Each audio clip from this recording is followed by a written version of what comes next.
parce que defe naa Mbaye Jacques moo ko doon wax sànq avant ñuy commencer que di coow li mooy yow yaa fekk li am yow yaa ko fekkee ñun télé lañ ko seetaane yow gis nga lépp.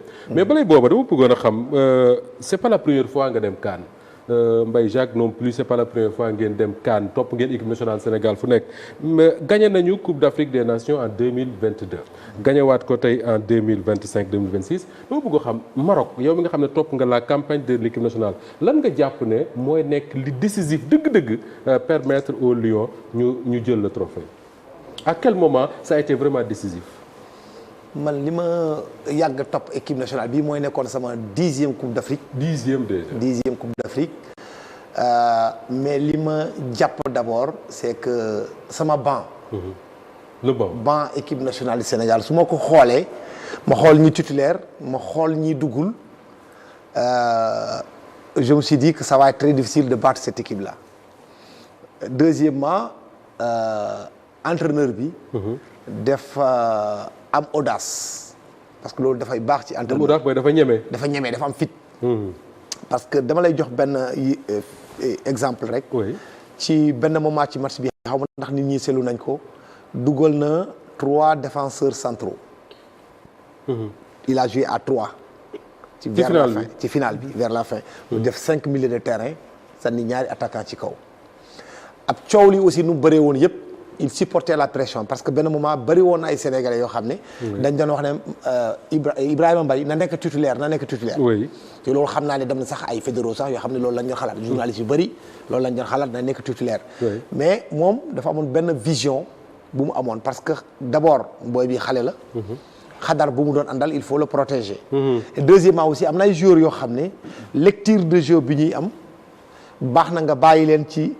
suuf nga bàyyi leen d'abord ba ñii football ba pare après yow nga dugal ko te boo xoolee à chaque fois bu duggee. def na match te loolu am na ay joueurs yu meloon noonu Victor Ikpeba Mbaye Jacques duma bàyyi ma wax. bu Nigéria nekkoon na parmi l'un des plus grands joueurs nigérians mais bu mu nekkee Monaco match bu mu dugg deuxième mi-temps day ñëw def différence te pourtant il n'était jamais titulaire. dañ ko doon garder rek tout le temps donc day am joueurs yu mel noonu dañu am ay lecture de jeu damay joueurs yoo xam ne aussi. bu ñu nekkee titulaire ba benn moment il faut nga génne leen. ñu xaw a tiit tuuti ñu duggaat defaat match yooyu yëpp Pape. daf ko jàngalaat mu def nag un bon dosage protéger son équipe di leen valoriser.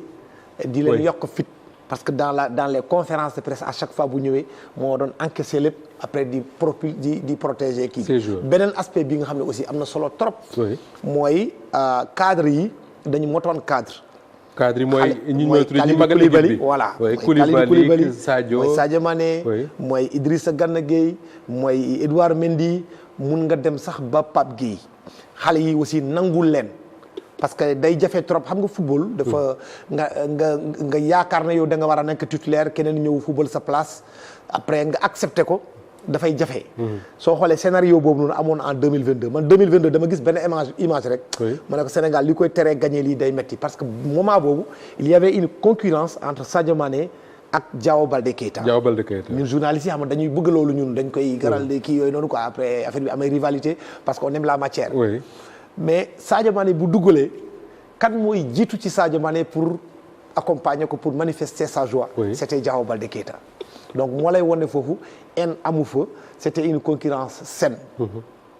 très franchement aussi yàlla sutural ñu nekk à Tanger sunu match yëpp ñu football ko foofu c'est pas aussi lenn loo xam ne comme ni nga déggee les mauvais perdants là comme égyptiens yi non dañu faral Sénégal moom kese mu nekk Tanger man bu ñu defee tirage au sort ma xool amul benn équipe bu nekk Tanger bu dul Sénégal c'est-à-dire dans toutes les autres villes il y a 2 équipes Sénégal kese moo nekk Tanger Sénégal kese moo basé woon à Tanger donc Sénégal aussi pour mu rester à Tanger après le premier tour il faut obligatoirement terminer premier ñun benn moment tiitoon nañu parce que dañu football contre RD Congo on a fait un match nul RD Congo dem déplacé wu de jouer à Rabat ñu resté à Tanger.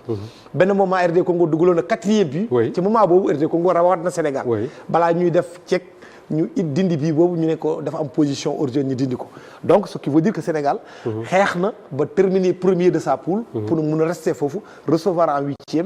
recevoir en quart. recevoir en demi après la finale.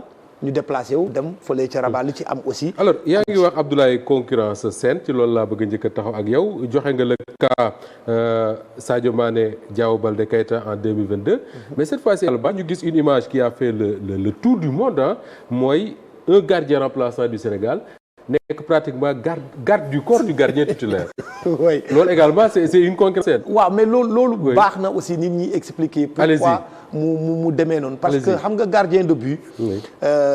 africain il faut ñu bàyyi di yaakaar ni gis fu nekk daal ay affaire de Serigne moo fa nekk ay affaire de xon mënul la gañeloo mënul gañeloo kenn bu nekkoon loolu gañe nañ coupe du monde. bu yàgg na amul benn Serigne nag y en a pas un seul qui peut te dire man dama lay gañeloo coupe du monde bu nekkoon loolu. rabu di Sénégal teg leen que tout le temps day mouillé. surtout da doon taw day tooy. donc il faut nga utiliser serviette bi di fomp sa loxo fomp sa kanam boo ñàkkee. serviette bi loolu rek la doon jëriñ. léegi les Marocains là d'abord il y a eu benn gardien marocain sax bu jógee ci camp daw nekk ci ginnaaw camp Sénégal di jël serviette bi di ko yóbbu. un gardien de l'équipe marocaine. équipe nationale Maroc dem na ba foofu CAF gis na ko. parce que ñun say bari lañ gis le joueur bi ñu remplacé woon mais nga ne am na. benn gardien bu ko njëkk a def bu jógee foofu noonu dem ba foofu def ko. say bari boobu noonu def na ko les ramasseurs de balle def nañ ko. gis nga gardien bi ngay wax. Diouf dakkante nañu ak moom pendant presque 200 mètres. di dakkante ak moom pour mën a nangu serviette bi loolu c'est des faits de jeu yoo xam ne FIFA CAF defe naa quand même war nañ ci taxaw loolu donc moo ko indi woon du question parce que dañ ko ne demal garder le sac de Edouard Mendy comme ça parce que booy ramasseur di bal yi dañ doon jël sac bi di ko yóbbu xam nga yooyu yëpp c'est pas du tout sérieux bokk na nag ci lu yàq final bi peut-être dinañ ci ñëwaat parce que vraiment l'organisation était presque parfaite ba ñu egg ci jour final bi nag tout est dégringolé comme un château de alors wax nga ne l'audace de Pape Thiaw jàpp nga ne lu décisif la le banc de l'équipe nationale du Sénégal maanaam remplaçant yi ñu am seen xarañte seen mën a football bokk na ci li nga xam ne moo tax nga gëmoon ne Sénégal dina ko gagner mais du point de vue comment est-ce qu'on appelle ça organisation logistique matériel administratif taxaw gi ñu war a taxaw équipe nationale est-ce que am na lu mu joué ci cette campagne là au Maroc. xam nga loolu moom Sénégal daanaka bokk na ci équipe africaine yu ko teel a maîtriser. amoon nañ fi ay couac yu bëri bu ñuy déplacer équipe nationale du Sénégal mais depuis début alternance. équipe nationale du Sénégal dafa atteindre benn standing te tous les régimes nag képp ku ñëw da ko maintenir. Abdoulaye Wade moo ko fi njëkk indi. il disait même j'ai misé j'ai récupéré ma mise. loolu la doon def. dama teg dama gagné voilà dama gagné. donc moom moo njëkk xalaat ne équipe nationale du Sénégal kat comme c'est l'opium du peuple il faut ma investir foofu. def ci xaalis bu ci aju ñu dem ba benn moment on ne partait plus dans les vols commerciaux maanaam équipe nationale bu doon tukki. da ngay dem man yow ak moom mun nga bokk ak moom équipe. Mbaye Jacques xam na ñun buñ doon tukki daan nañ bokk fi ay Cap-Vert dem di tukki di bokk ak ay Kenya équipe mais Sénégal buy dem da yore vol spécial avion boppam lay yóbbu cher na trop nag ci contribuable sénégalais mais déjà loolu bokk na si loo xam ne permettre na équipe nationale Sénégal mu nekk dans d'excellentes conditions de performance dernière fois bu équipe nationale Sénégal di bokk ak équipe ci benn hôtel parce que léegi rek la yëf yi changé bu njëkk ba da ngay gis par exemple en 2006 bu ñu demee Coupe d'Afrique 2006 en Égypte à Port Saïd il y avait l'équipe nationale du Sénégal l'équipe nationale du Nigeria l'équipe nationale du Zimbabwe et l'équipe nationale du Ghana ci benn hôtel benn hôtel léegi rek la affaire bi changé ku nekk am hôtel am Sénégal nag dafa ne man du ma bokk ak ñi damay dem jëli hôtel ñu dem Ismaïlia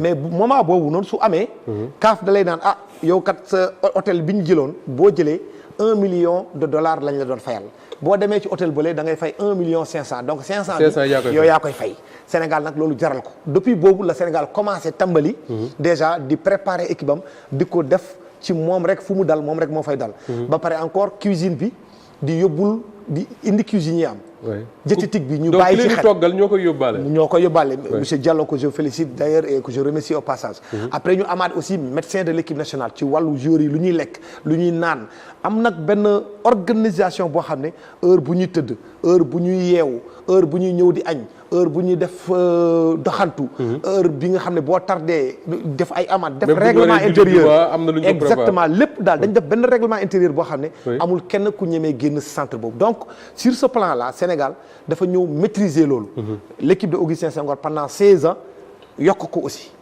ñii tamit ñëw continuer ci loolu ci dynamique boobu. donc Sénégal ci wàllu woowu on avait tout maîtrisé sauf nag jour bi ñuy jógee quand même Tanger.